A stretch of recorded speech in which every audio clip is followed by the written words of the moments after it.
ముందుగా ఈ రక్తబంధాల గురించి ఆలోచిస్తే ప్రతి రక్తబంధాన్ని కూడా దేవుడే ఏర్పరిచాడు.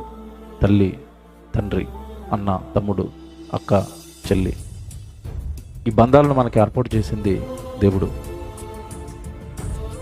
ఈ బంధాల ద్వారా మనకు అందేది అమితమైన ప్రేమ. తల్లి మనల్ని ప్రేమిస్తుంది, తండ్రి మనల్ని ప్రేమిస్తాడు, మన సోదరుడు, మన అన్నయ్య మనల్ని ప్రేమిస్తాడు, మన చెల్లి మనల్ని ప్రేమిస్తుంది, మన అక్క మనల్ని ప్రేమిస్తుంది, మన తమ్ముడు మనల్ని ప్రేమిస్తాడు. బాగా వినాలి. ఈ ప్రేమలన్నీ మనకు అందుతున్నాయంటే కారణం, ఈ ప్రేమలు మనకు అందడానికి ఈ బంధాలను సృష్టించింది ఎవరు అంటే దేవుడండి.